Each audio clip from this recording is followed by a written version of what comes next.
Everest to the top. Do you have any idea how hard it is to get to the top of that mountain? Let's do it again from the top.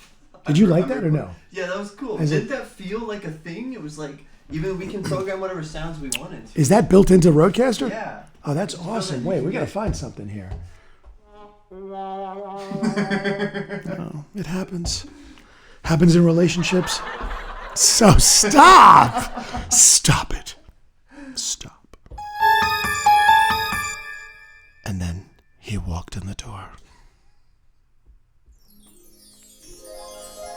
But it turned out he was just a fairy. In the middle of the night. Fucker.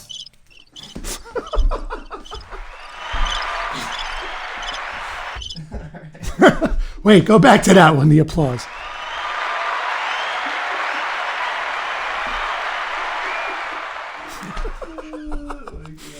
I was meant for fame. You understand that, right? You were meant to share your gifts. Fame. No, fame. But that's... I use that in that regard, though. I don't need the money from fame. That's true. I don't need the lifestyle from fame. Yeah, that's true. I want the access to give all the people. Then they're going to all want to go out and watch. I'm not working in some 2-bit local, shithole. People go, oh, but that's a craft. Come on. I'm not working there. Right? Yeah, you're not like us. Like, you're free. You have your own thing. I'm not working in that. What I'm saying is fame gives you access. When I think of fame, I think of worldwide recognition equals they'll watch me equals I can entertain them more. That's what that means. Yeah. It doesn't mean fancy trips. I've taken them. Beautiful women. I married one. I could keep going. Keep going. Am I live? No. Oh, fuck. Is this thing on? Is this thing on? So, are we going to fade in and actually do some kind of celebratory intro? I think that would be pretty cool. Okay, we're recording right now. I am recording. Have you been recording the entire time? Not from the... I've been recording... So you didn't get all that criminal activity? I got all some of the buttons at the second half. That was not a sponsorship moment. It's just... It's delicious. Wait, so I want to figure out how to dip in from a black screen to... I am your host, Robert Everest.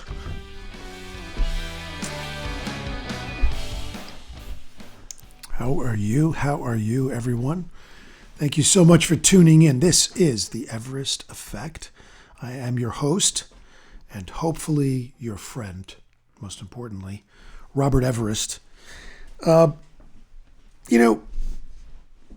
really knows me other than my inner circle.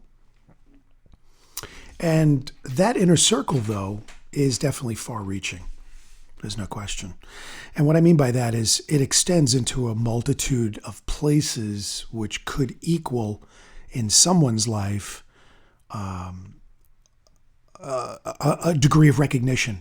So when I said, you don't know me, that's true. Maybe perhaps you personally don't know my work, don't know some of the things that I did in the background for big corporations, for stock brokerage firms, etc. Things that we talked about in that first episode, which was direct sales. So when I say you don't know me, and hopefully we'll go on this journey together, you'll get to know me. That doesn't mean that I cannot bring to the table something from that vast network and net that I have had the incredible luxury of learning over the last 2 decades of my life. So a little bit more about my background. I was always a dreamer, something I think a lot of us are. When we are born, we don't get to choose our friends, our family. We don't get to choose the circumstance we're going to live in. We don't get to choose the house. We don't get to choose, a career, sometimes, in advance, right? All of that stuff is either predetermined for us, maybe the career not so much, but even that we can be guided through the typical, everyday, societal, clock-moving tick-tock, tick-tock, not TikTok the app, but the tick-tock feeling of the world. And because of that, we tend to have experiences that are based on the surroundings. Okay, now that might come across like a victim role in some capacity. Does that really sound like a victim? Probably. If you were to say, and you probably did at least 100 times in your life, or at least you know someone that did, where you've said, or they've said, there's a problem because. Anytime you add because into something, you're not accepting the responsibility as being your own responsibility that created this thing. You're blaming it on something. So in the case of what I'm talking about, it would be, I came from something that I didn't choose, and it shaped me into being this person that I am today. That could be true, but that could also be cultivated. You could come from an incredible background, a very tender and loving family, both of your parents together until you grow up and they're still together after you've left the house, incredible friends, a wonderful education. You stayed on the right side of the tracks. Your friends and your family supported you in your endeavors. It's a very dreamlike situation, by the way, because everything I'm pointing out is all really good. I could keep going. You ended up with the best job and the best spouse and reared your own incredible children, and you raised them with nobility and a sense of pride, but not too much pride, and taught them how to be wonderful people so that they could procreate again, right? Or you were born the other way, misfortunate and maybe abusive parents, or parents that left, or parents that didn't love you, or one parent, or struggling parents that didn't understand how to keep together the family with you, or maybe you were born with obesity or a disability or a lower level of friends, or you moved around too much. You moved from neighborhood to neighborhood, or maybe the people in school didn't like you, but your family did, or you had an older brother or an older sister that picked on you, or you were the first child and when your second one was born. I mean, I could keep going. There were people that were born with those experiences. You know what I call all that? So what? That's life. Now, that shouldn't come across as cold and cynical in any way at all. That is not cold and cynical. In fact, it's a blessing. It's an absolute blessing to know that you could reach upon your experiences once you've learned to control your environment by understanding that you are way beyond infinite in regards to this physical world that you see, hear, taste, touch. Once you learn there's a map, a roadmap for you that can take you to a place where you can look at your background, your history, your friendships, your experiences, good and bad, and you can create a map which gives you the ability to become the topographer, the person that's drawing the map. Now you have this map, and you can stare at it from above. Imagine yourself, not theologically, which we'll talk about in subsequent episode, in the I Am God episode, not to be mistaken for this is religion, by the way. But if you were to imagine yourself as a godlike person or a godlike energy force, would you be so narrow? Would your focus be on one thing? Or would it be vast? Would it be omnipotent? So, if there is any truth to the idea that we have been given an immense ability to achieve the impossible as human beings. You don't have to look far. You don't have to look back into the Bible. You don't have to look back into history to see miracles happening every day. The mere fact that I can communicate with you live in real time from the comfort of a chair in an office and talk directly with you, which also bridges the gap between people that are missing their loved ones, to be able to talk with them in an instant when you need it most. Guess what? That's a miracle. So if we were to take a topography stare at our lives, I think we would be able to find a way to carve a map. And that map would show us the mountainous and treacherous areas. That map would show us the very smooth lands, the right paths, the right lefts and rights to turn. The destination is ongoing. Unless you're absolutely one of those people who's a futurist and you feel like you can map out your future, then this doesn't necessarily apply to you, but what could be learned maybe could enhance your incredible abilities to begin with. But if you're not, if you're like most of us that have a hard time withdrawing from the narrowness, that narrow field that we most of the time look at. It's like taking a picture and putting a dot on it, standing right next to it and only looking at the dot. Well, there's the rest of the picture that matters around us. So if you could do that, if you could stare at this topography of your life, which includes your past, which includes your present, and hopefully a little bit, not too much, of your future, because your future unfolds as you want it to unfold. Whatever you think about, whatever you absolutely feel emotionally, whatever you, in your sense of being, even if it's fear and loneliness and depression, or it's joy and serenity and happiness, even if you do either of those thoughts and feelings, they come to you in various forms. They just do. That's the law of manifestation, the law of attraction, which is widely publicized. This is not a new philosophy. And it's something that is worth exploring if you want to become a master of you. A lot of people offer self-help books. My first episode, we talked briefly about that. Just getting my legs. And, let me go back a second. I think this is important. So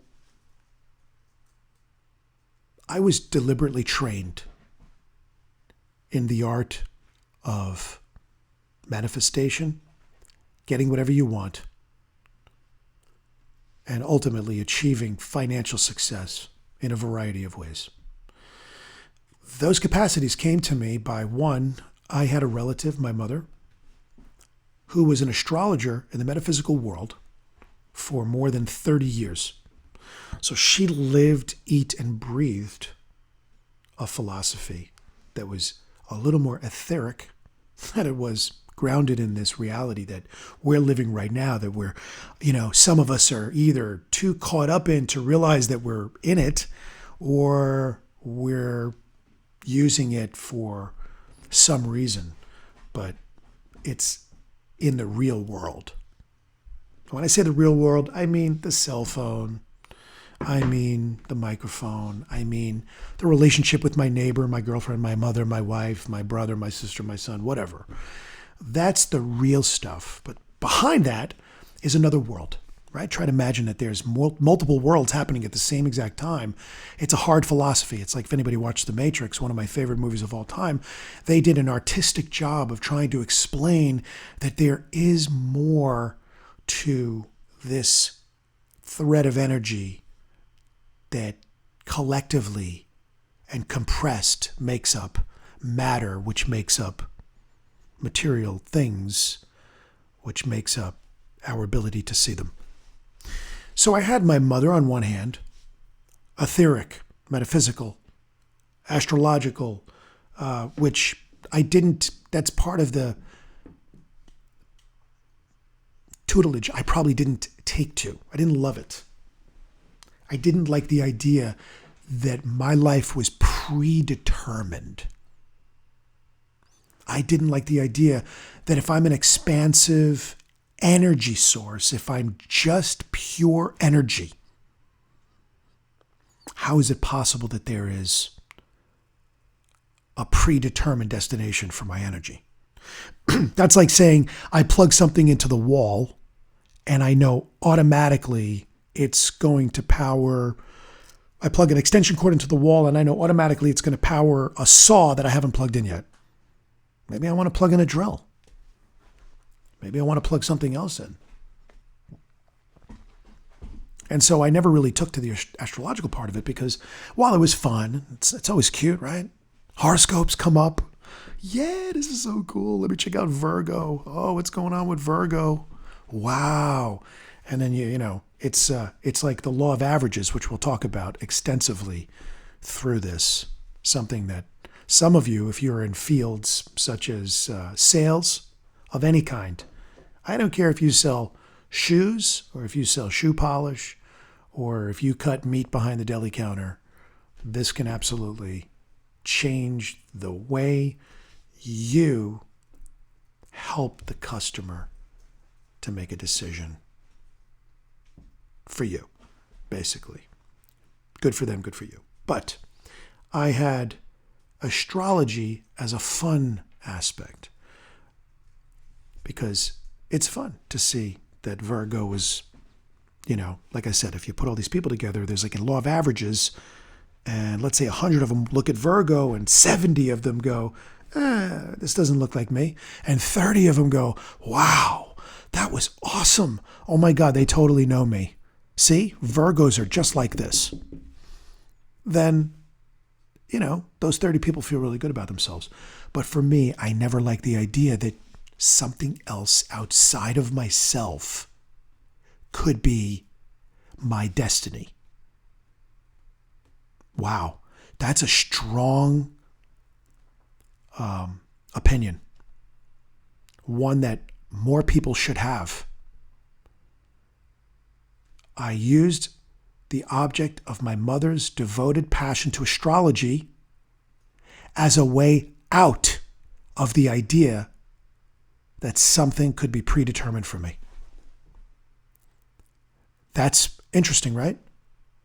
Because we all want someone to come to you and go, hey, Susan, hey, Levi, John, Mary, listen, this is what's going to happen to you. But do you really, really want that? Do you really want somebody coming and telling you, absolutely, absolutely, I can absolutely tell you that you're about to hit a fucking tree today and you're going to die? Or that it looks like the stars are saying, you have a person coming from afar who's going to cause great trouble. And they may even be an ex. Don't be stirred by this uncomfortable being. Use it as a sign that Jupiter is making its transit through Saturn. And once it cusps on, you know, fucking Da Vinci's toenail, you'll be able to then live your life normally. Sorry, Mom. Loved you. But no, I could not accept that something else outside of Rob was going to be the thing that got me what I wanted. But that didn't mean I knew how to get there. That did not mean that I knew exactly what I wanted. That did not mean that I knew exactly what I was going to get and how I was going to get it. That came from other experiences. You see, experiences are the things that shape us. Okay? They shape us. And if you could use your experience in a way that would help you to get a hold of your outcome. Or at the very least, make the outcome more congruent with your desires and your needs. Well, shoot, sign me up for that course. Because that's exactly what the other side of my life also taught. So here it was, I had the metaphysical side. I had this impassioned mom who was always searching to be able to tell the future for someone else and for us, and using astrology as a method to say that the stars can tell us precisely what's going to happen. And there's a lot of religions that use astrology. In fact, probably all of them at some point used astrology. I think it's because of this idea that people want to believe that there's something outside of themselves that can give them themselves. Something outside of me gives me serenity. Something outside of me protects me. Something outside of me makes me more vulnerable. Something outside of me is going to be my savior. Guess what? There's nothing outside of you that could be your savior. If you were at the edge of your life, at the end, and there was no turning back, by the way, if this was the last breaths, the last thing you'd be thinking about is probably, who's going to save me? I think you'd be thinking about, did I do everything I wanted to do? Did I accomplish everything I wanted? Did I hurt people along the way? Did I take advantage of them? Or did I enrich them? So if those are the things that we must imagine in the future, at the end of our life, if we were lucky enough to be able to experience death, what I mean by lucky enough is some people just go like that, boom, in a snap. In a snap of a finger, poop, they're gone. They didn't have a minute to die slowly. Now, I'm not saying that you should die with pain, but I'm saying there's probably an experience in that teaches a lot of us humility and things that we should have learned along the way, or at least reminds us of how good we did. So this other side of my life, besides the metaphysical side, that showed me, by the way, my mother was a devout Catholic. I went to Catholic school until the 8th grade. And that was another example of something outside of you controls you. Not saying that you shouldn't have your idols. I don't mean false idols. I mean, if it's God, if it's Buddha, if it's Allah, if it's whoever, if it makes you feel good to know that there's a greater energy, a higher source, a more magnanimous, omnipotent, omnipresent energy that is here to comfort and caress and care for all things, inanimate and animate, then absolutely have that faith. But know something. That faith that you're having in whatever your choice is unbiased. It doesn't care whether you have what you want or you don't. It will be a neutral energy. That is why you don't see, I hate to say it, let's say something terrible happens to a loved one and you're like, how did that happen so sudden? Is there a God? You start questioning God. How could God let this happen? God didn't let it happen. God also didn't give you the lottery winning. God is just there to allow you to be you. God's there to allow you to be you. God's there to allow you to be true and free and make a decision. We put the confines on us. Human beings create the institutions that says you must lean on this in order to be saved. That brings up the tribal mind. The tribal mind is okay if it's 5 people trying to survive all together. You have to think for each other. If you all think autonomously with 5 of you on an island or on a planet, how could you possibly get by if you all exited each other's lives by yourself and took care of yourself? You wouldn't be able to, because you still would need the help of your friend or your partner or your family member, your subordinate or whatever, to do something to be able to thrive on. But when you have 7.5 billion people on planet Earth, that tribal mind is disruptive, because then it becomes like an ant hive and your individuality is lost. So that tied into that for me. Taking away my individuality, stealing my sense of trust in my abilities, my outcomes. By the way, that doesn't mean that those outcomes are always great. When we talk about these things, I think a lot of people would love to say, oh man, but of course, he's talking about a great outcome. In your mind, you're running a show. Right away, the outcome is good. When I say we create our destiny, the first thing that comes to your mind is my destiny. If I create it, if I'm the guy in control or the girl in control, I get my destiny, and it's the heroic end result. I'm at the top of the mountain. I'm standing on the peak. I'm holding the torch, whatever. That's not what I'm talking about. It's not what is always the outcome. Sometimes the outcome is horrendous. And it's terrible. You should have made a right turn, you made a left. You should have gone this way, you went that way. You should have said this, you said that. Those outcomes you want to erase from the record books. But what I'm saying is, you created those outcomes. And if you could learn how to control your own, then you could be in a place that your outcomes are less likely to be futile and end up with negative results. And you most likely will end up with more positive results than negative results. And the more consistent you are with that, the more probable that that heroic event will take place. Now, the other side of my life came from tragedy.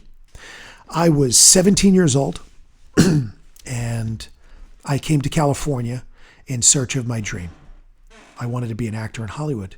And I had all the makings of your typical depressed, searching for himself, quasi, narcissistic actor who's going to cover it all up with a pretty smile and, try to look real cool and blend in. And I got on a plane and I came from New York to California. And as soon as I was here, it was, I was jiving right away.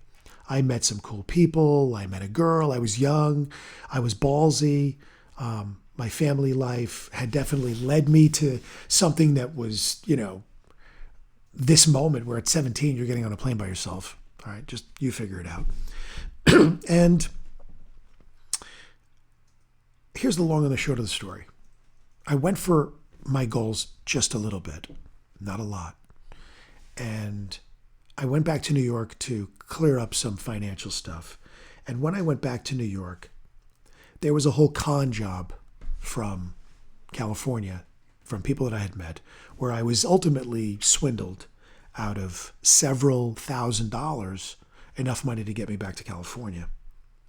And when that happened, it made me question the business, because it was all related to people that I had met in the business. And, you're young, you're vulnerable, you want to be famous, you can't wait, you're excited.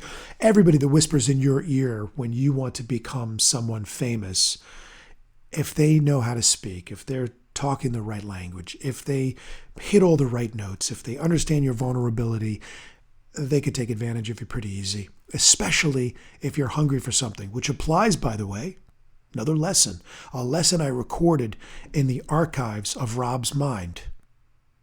But it wasn't an archive of self-destruction.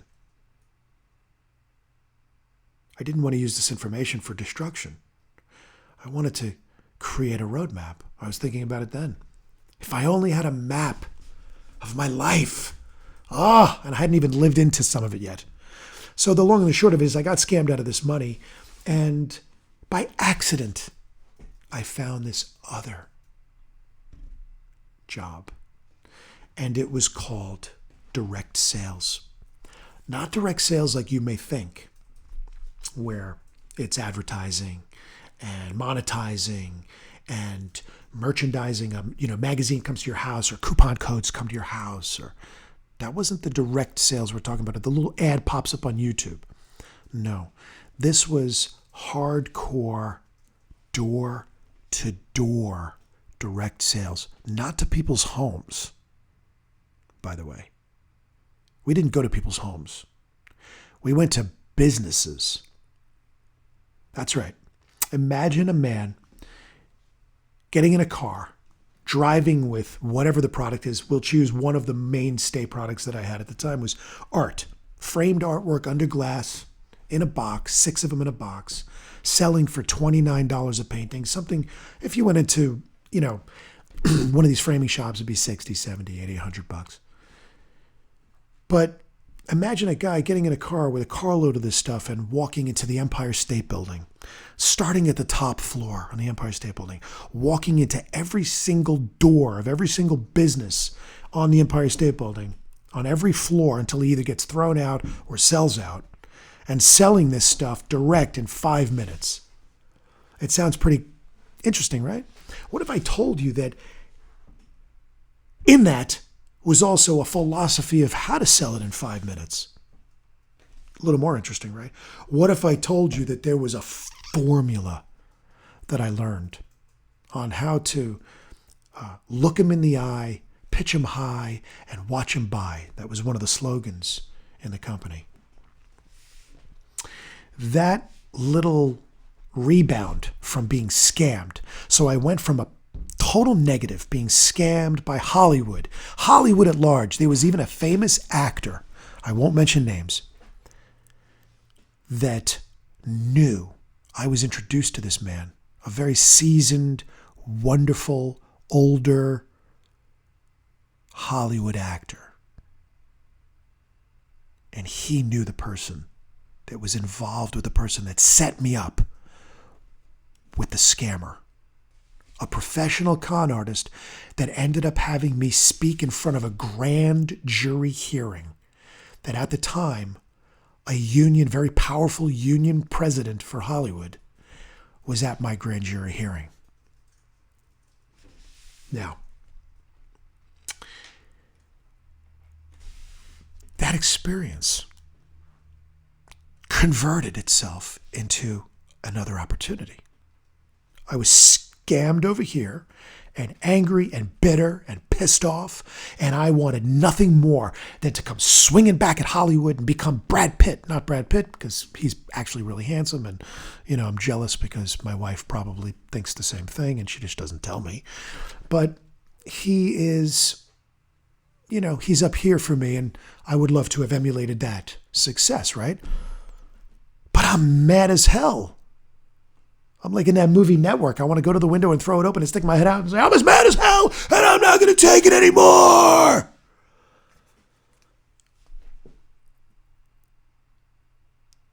But because I didn't have the guidance that I needed around me, folks,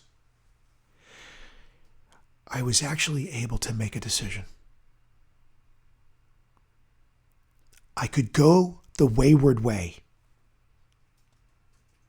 and get on the wrong side real quick and take my anxiety and my anger and my frustration and my bitterness and throw in the towel, or I could do something about it, right? Long and the short of it, I end up finding this weird business where these guys were like in the boiler room. Literally, when I entered the building, they were in the boiler room of the building. It was a scene out of a movie. It was the most fascinating experience of my entire existence. Up until this moment in my life, I had not experienced. I had seen it all. Disability in my family, divorce, tragedy, alcoholism, addictions, abuse, not being grounded, no formal education, I had seen so much, but when I found this thing called direct sales. So subversive, right? It was like so sublime. It's just right under the tab. It was right under the covers. Oh, it's just direct sales. I had no idea that what it was going to invoke in me was being capable of opening up and unlocking all these other doors that exist in front of every single human being. Like by the flick of a wrist, you could change your life in a snap. Did you know that? Did you know that you could end addiction to anything? You could end a relationship. You could ask for what you want. You could do whatever you want in a flick of a wrist, in a snap of a finger, just like that. That's how powerful the mind is when you learn to have this map. So here it was. I was in this direct sales business, and imagine a guy's with this artwork, goes to the Empire State Building, he's selling this stuff, but it wasn't just selling. It was learning how to read a person. It was learning how to use psychology to get them to do what you wanted in a way that never allowed them to know you were doing it. Some would say, oh, well, that's manipulation. And, well, we used to have an answer for that in direct sales. People used to come in and say, but isn't this amoral? Let me tell you why. All right, here, I'll confess. A good dear friend of mine, a producer, is working on a feature film with me right now. And it's about my experience in the direct sales business. So it's pretty exciting. But I will share with you what this pitch was. It was pretty wild. Imagine a guy put a hard hat on, and he put a pencil behind his ear, and he put a tape measure on his belt, and he put a big old, tool belt on, and he carried a box of framed and sealed artwork. Let's just say this was the product, which it was in a lot of the cases, but not always, which we'll talk about later, because we don't sell the steak, we sell the sizzle. And that was part of what understanding what that chemistry of psychology for sales and getting whatever you wanted was. And we would go out dressed as a contractor. Then we would walk into a building and we would say, hi, how you doing? I'm real sorry to bother you. I'm with the contractors. We just got finished up hanging up the framed Monets and Van Goghs, like the really big ones in the Metropolitan Museum. And we would always be doing this and shaking our head. Well, when we were finished, there was like 42 extras. So I called my boss, and my boss said, as a courtesy, check around with the inside office employees and let you guys grab the rest of them at cost. To be honest with you, I'm not very good at this, but out of 42 of them an hour ago, there's only, and we'd open the box up and count them, 6. And then we began to do this thing that I used to call the show. But I stopped calling it the show.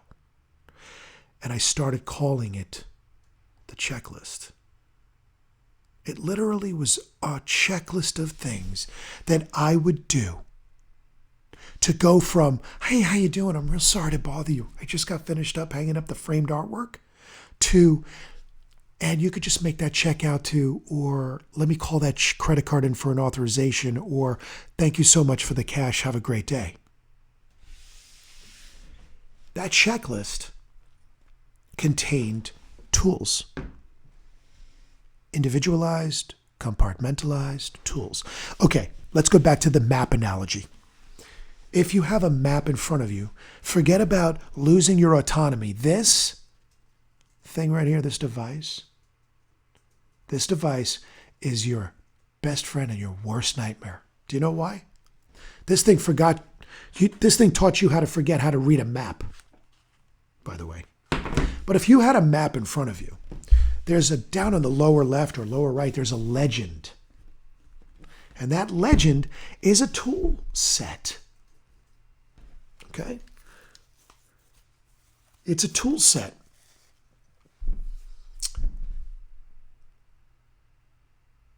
Where am I going to go?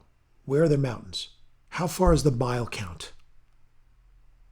Is this, the accurate miles? This equals this. Oh, look how real far it is. It was tools for you to learn how to read the map properly. So, let's go back to that map analogy.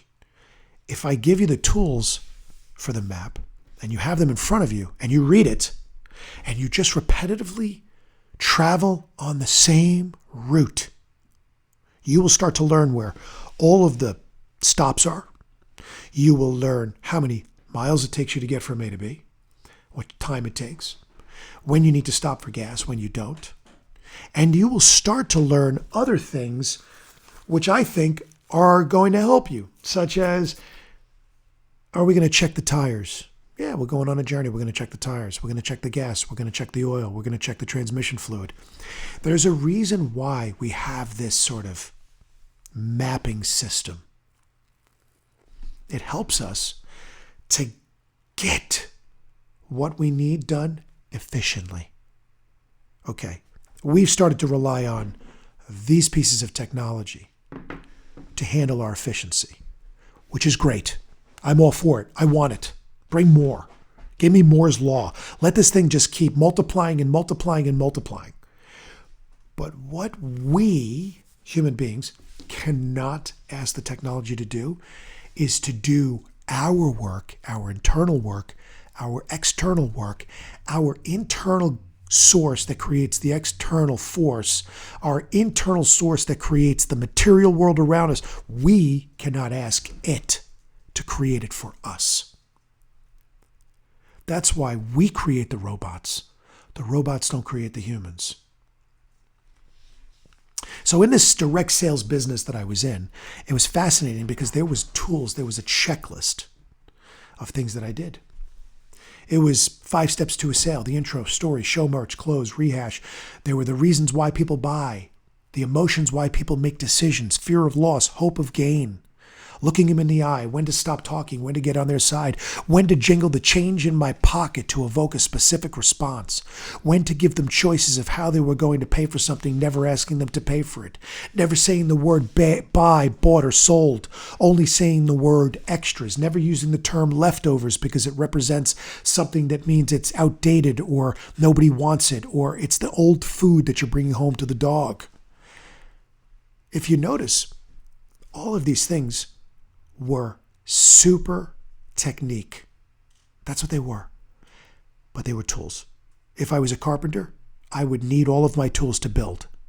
If I was an engineer, I would need my tools and my learning to build. We are no different. We're no different. The difference is only within you. It's nobody external. There's nothing outside of us that can control you, that can tell you to do anything, or be anything, or have anything. But you can. Conversely, and this is going to be a hard pill to swallow, there's nobody out there in the world that could tell you that you can't. I know, you're probably thinking, but what about government, man? What about government? Oh, they're controlling me. They're making me wear a mask. Okay. We could talk about conformism and ideologies such as Marxism and socialist movements and really analyze them so you together with me, we can get to the bottom line of whether or not we really are leaning towards something or something, right? One or the other. We'll find out. We could do this together. This doesn't have to be a job on your own, by the way. We could get to the truth of it. But for now, we're talking about you and me. Nobody can bring you down.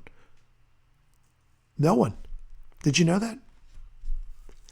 If you were deaf and somebody came up to you and said, you are the fattest, ugliest fucking piece of shit I have ever seen in my entire life, and you weren't looking at their lips, would it have affected you? Probably not. What if I could go deeper than that? What if you could love yourself so much? What if you could, no matter what you look like or feel like or smell like or taste like, what if you could take all of your clothes off, stand in front of the mirror, look at yourself squarely and say, you are so sexy. And then kiss yourself. I love you. I love you like I love nothing else in this entire universe. I know it's hard. It's so hard because one, we're actually judging ourselves. Can you imagine? Can you try and imagine this?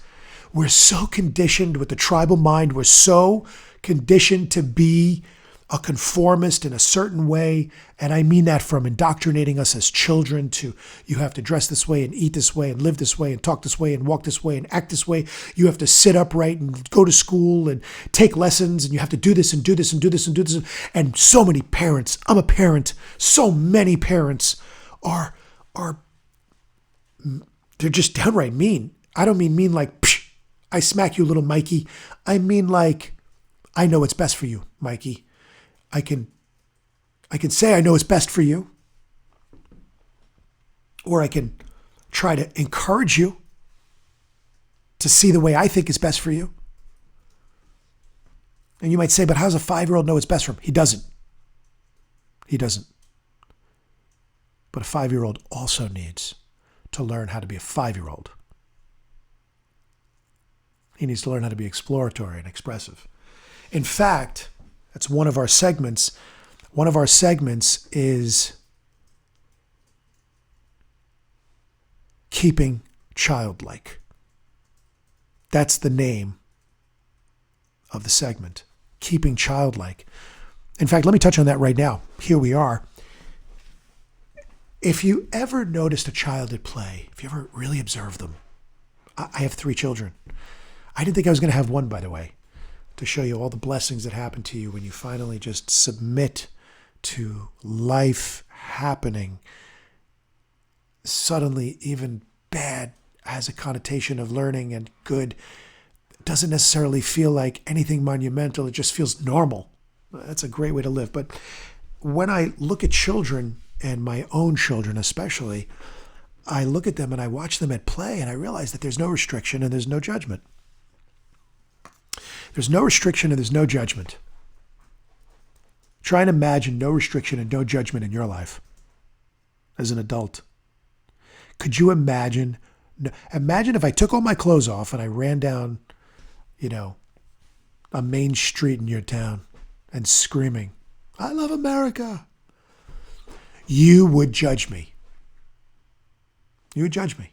Some of you would go, that guy's got the balls I've never seen in my life. And I don't mean literally. I mean metaphorically.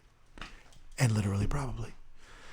And the other people would go, aghast. Oh my God, I can't believe that guy is running down the street with his taint swinging. I can't believe it.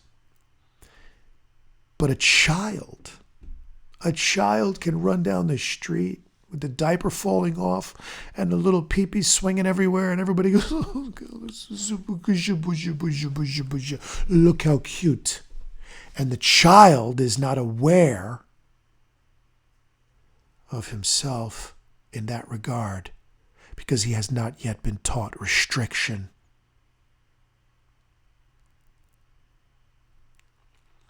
If we could be childlike and retain that sensibility that says, I don't feel restricted. I don't feel prejudiced. I don't feel judgmental towards myself or anyone else, by the way. What kind of world do you think we would be living in? What kind of life would you be living if you could take all judgment about politics, judgment about the person you don't like, judgment about the people that you love, judgment about the food that you're eating, judgment about anything. If you could just strip judgment away from everything. Oh my God, look how many likes I have. Instead, no judgment. I mean judgment about good, judgment about bad, judgment about people, judgment about circumstance, judgment at all. Judgment. If I could take away judgment for a day, for one day, what would your life be like? I want you to take a moment and think about that. Think about it. You bump your leg into the wall. You don't judge the moment. Shit, why did that happen? A vase falls off. It was Mary's ashes. Mary fell on the floor. Turns out there was a little kid running by. It's your nephew. He just came into town. He's the wild one in the family. His wind sucked Mary's vase off the mantle. It broke. Instead of turning to the little booger and screaming at him and judging him for being a bad person, remove the judgment, take it as it comes, sweep up Aunt Mary, put her and a little bit of that vase in another vase, and move on. You see something on the TV, it's political, turn it off. You go to the corner store and somebody says, excuse me, but you have to put your mask on. And even though inside you're seething and all you want to do is lunge over the counter and choke them, it's 93 degrees and you're sweating and you can't stand it and they're mandating me wearing masks. So what am I living in some socialist society? Am I like in Pink Floyd's freaking The Hammers moving in Dark Side of the Moon? Pink Floyd, The Wall, excuse me. What am I? And you just, instead, you just go, okay, sure. And you don't go, what an asshole. I can't believe that person. Or somebody tries to get in front of you in line. Instead of the normal, excuse me, I'm sorry. I was actually here before you and that will actually save me 18 seconds in my life. Pardon me. Instead of doing that, what do you say? You just say, it's okay. You look like you look like you're in a rush. No judgment. Somebody tells you, this Trump guy. Trump is coming to eat your young. And you're like, oh, thank God he doesn't have the combination of my lock. Somebody comes and says, if this Biden gets in, he's going to stick a needle in your arm, right? He's probably going to be the guy to do it personally. You know what you say? It's a good thing I'm wearing a leather jacket that day. You see the point? The point is, if I could remove judgment, not of one of those circumstances did I attack the other person. If I could remove judgment and just realize that life is the way it is, and I can take my experiences and use my experiences, and I can create my own map that allows me complete autonomy again. And I could be childlike. And I could use tools, specific tools, to enact a certain response that I either want to evoke in those around me or myself. I know that I will be at a closer place to homeostasis. And what is it that you really want? At the end of it all, we could all argue that we want to have a good time and we want the best wife and the best spouse and the best children and the best this and the best that. And some people would even argue, I don't need the best. I just need to get by and it doesn't matter. Money doesn't buy me happiness because you don't know where to shop. And it doesn't, all these things. And, one is on the right going, then one is on the left going, how about we just remove all the and we just start living? Because if we do that and we take all of our experiences, your experiences are different than mine, by the way. Some of you might enjoy some of my experiences. You might learn from them and vice versa. But your experiences shaped you. So why not shape you into the best you with those experiences? You look at, I think it was Michelangelo. They asked him how he created the David in that sculpture, right? He started with a big block of granite.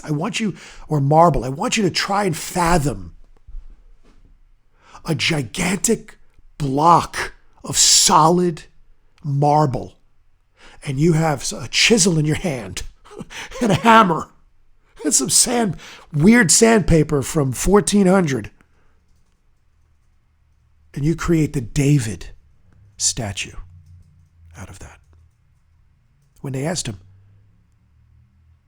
how did you do it? He said, all I did was remove the rock around the David. The David was already there. That's your life, by the way. You see, the rock represents a metaphor of the impassable, improbable, immovable, unbreakable objects in your life. We all have them. They're called objections, by the way. Oh, my girlfriend left me. Okay, it's an objection. You're in sales and somebody gives you, the no, or they tell you, you guys were here last week, or I don't buy that stuff, or whatever. It's an objection. Those objections are easy to overcome once you know how to see that they're not there. When Michelangelo saw the David in the rock, the marble was around it. He had an impossible task to chip away something that some of us struggle with all the time. We have, surrounding some of these terrible experiences, this block of marble. And we say, but it's impossible. I could never be that, or I can't feel that way, or you know what, if I did that, this would happen. We're always judging ourselves. So as an exercise, get in front of a mirror, take your clothes off, start with just this one thing, and look at yourself every day until you're convinced that you like yourself. Kiss yourself in the mirror and remove the judgment. Because so many of us, as I started in the beginning, we stand in front of it and we go, oh God, and we almost don't want to talk out loud. How many of us want to go like, hey, Rob, you are beautiful. Or, hey, Mary. Or, hey, Susan. Or, hey, Carmen, you're beautiful. And you give yourself a smoochy kiss on the mirror. Even by yourself with nobody watching, you have this restriction that came to you from an early age. I'm saying, let's go back in time. Let's reach back a little bit. Let's use our experiences as our adult mind. And let's take our child self, which is that reduced restriction and zero judgment. Judgment is a taught exercise. It is a taught language. Judgment. Now, yes, judgment could come in different forms, and some may even argue. They might go, oh, this Rob Everest, he's talking about judgment. Sometimes you might choose, this food between that food. Yeah, but you're not making a judgment about the food. You're just making a choice. That's different. Choices are different than judgments. And yeah, we make bad choices, by the way, guys. That's life. We make bad choices. It happens. Nothing is perfect. Nothing on planet Earth is perfect. There are no straight lines in nature. And we can learn so much from nature, so much from children, so much from our experiences, that if we could utilize these things and create a single map, the life map, you would begin to see your life in dedication. And you will start raising those statues to yourself.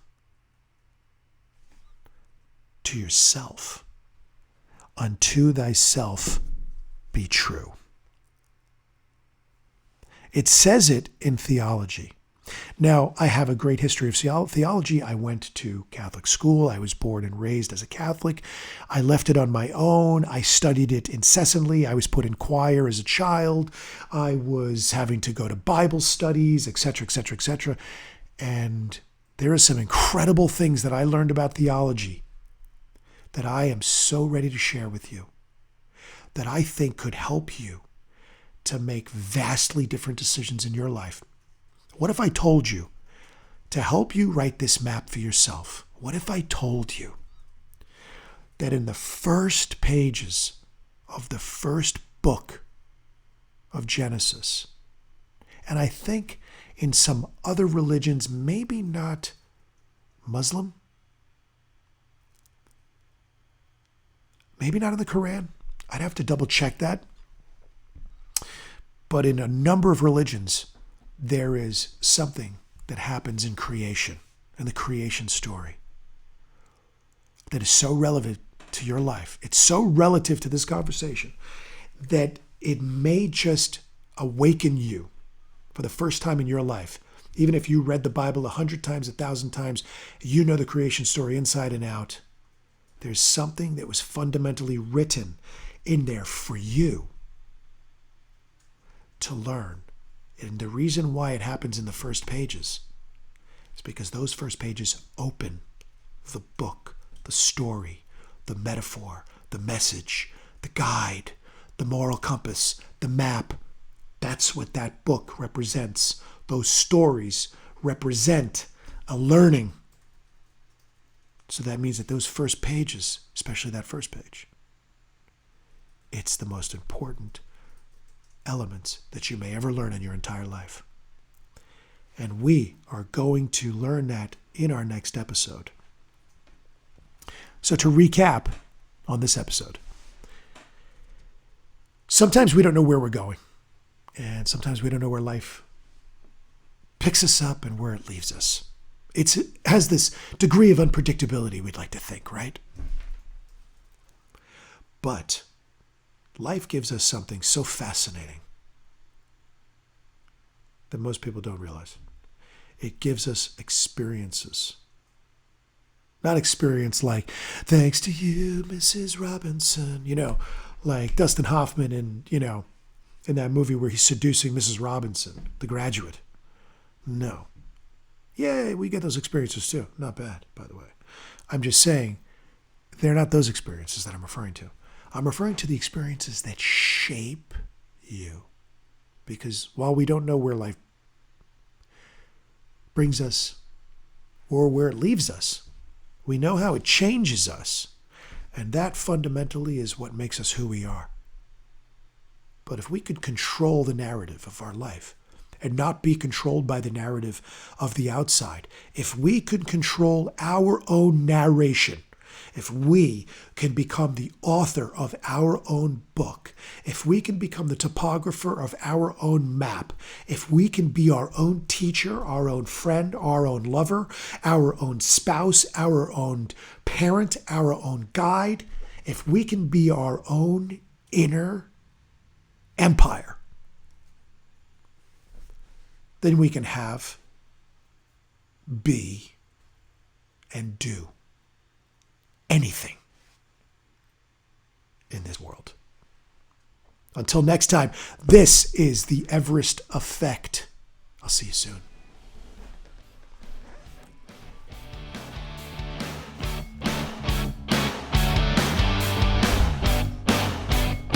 What'd you think?